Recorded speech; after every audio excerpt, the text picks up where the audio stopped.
Hi అండి, అందరికీ నమస్తే. Welcome to my channel Bangkok ముచ్చట్లు.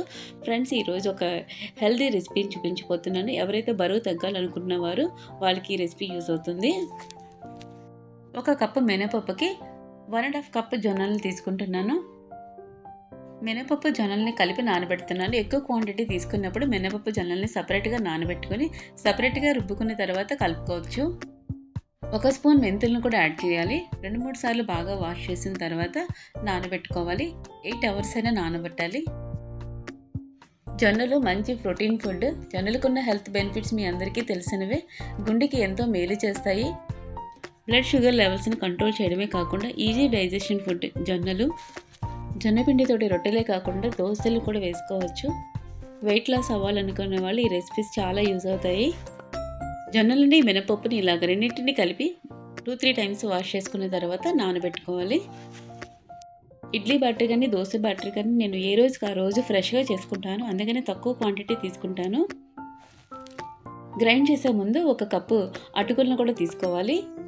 అటుకులో వాటర్ వేసి నానబెట్టుకోవాలి. తొందరగా నానిపోతాయి కాబట్టి గ్రైండ్ చేసే ముందే నానబెడతాను.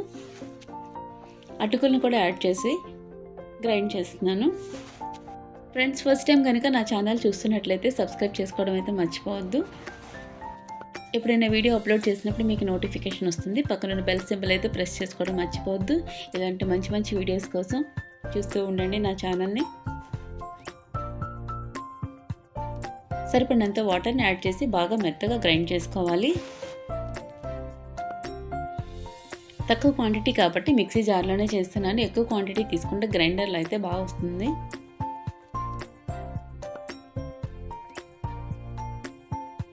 ఈ విధంగా బాగా గ్రైండ్ చేసుకున్న తర్వాత ఒక కంటైనర్లో తీసుకోవాలి.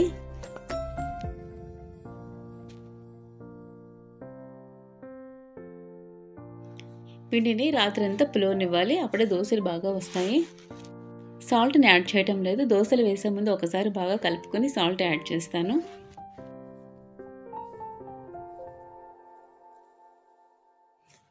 ఇలాగ హాఫే తీసుకోవాలి. పిండి పులిసిన తర్వాత పిండి పైకి వచ్చేస్తుంది కదా, అందుకని నేను హాఫే తీసుకున్నాను. పిండి చూసారా మార్నింగ్ ఎంత బాగా పులిసిందో.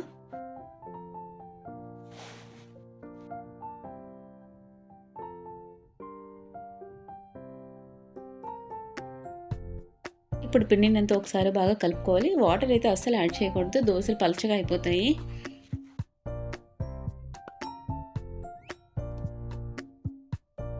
ఇప్పుడు సరిపడినంత సాల్ట్ని యాడ్ చేసుకుని దోశలు వేసుకోవడమే. పిండి హాఫ్ తీసుకుంటే చూసారా 5 వరకు వచ్చేసింది పిండి పులవడం వల్ల. అవసరమైతే కొంచెం వాటర్ని యాడ్ చేసుకోవాలి. జొన్న దోశల కోసం బ్యాటర్ని ఎలా ప్రిపేర్ చేసుకోవాలో చూసారు కదా. అస్సలు రైస్ యాడ్ చేయకుండా జొన్నలు మినపప్పుతో జొన్న దోశ బ్యాటర్ని ఈ విధంగా ప్రిపేర్ చేసుకోవాలి. ఇప్పుడు జొన్న దోశలు ఎలా చేసుకోవాలో చూద్దాం. ప్యాన్ మీద కొంచెం ఆయిల్ని యాడ్ చేసుకుని దాన్ని టిష్యూ పేపర్ తోటి తుడిచేసుకోవాలి.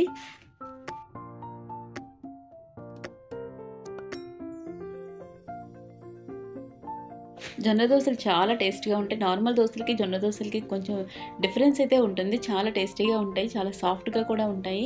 క్రిస్పీగా కావాలనుకున్నా మనం క్రిస్పీగా కూడా చేసుకోవచ్చు.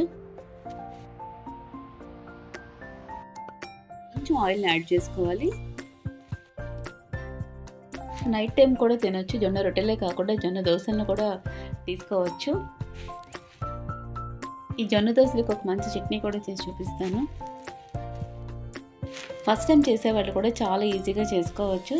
ఎప్పుడు చేసుకునే రెగ్యులర్ దోశలే కాకుండా అప్పుడప్పుడు ఇలాగ హెల్దీ రెసిపీస్ని కూడా ట్రై చేస్తూ ఉండాలి.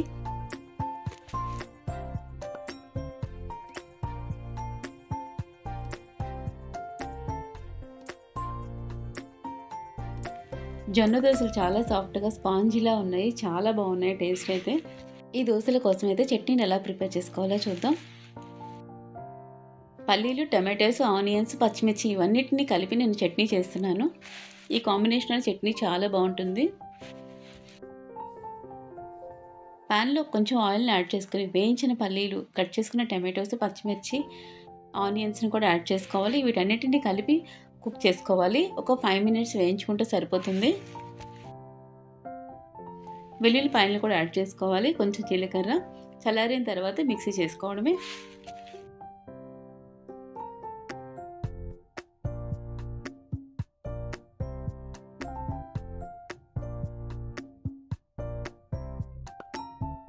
ఎండుమిరపకాయలు, కరివేపాకు, ఆవాలు, జీలకర్రతోటి తాలింపు వేసుకోవాలి. చట్నీ చాలా టేస్ట్గా ఉంటుంది. జొన్న దోసల కోసం నేను ఈ విధంగా చట్నీ చేసుకున్నాను. ఏ చట్నీ అయినా బాగుంటుంది. ఈ విధంగా చట్నీ ట్రై చేయండి. చట్నీ కూడా చాలా టేస్టీగా ఉంది. జొన్న దోసలకి సూపర్ కాంబినేషన్ చట్నీ అనే చెప్పాలి.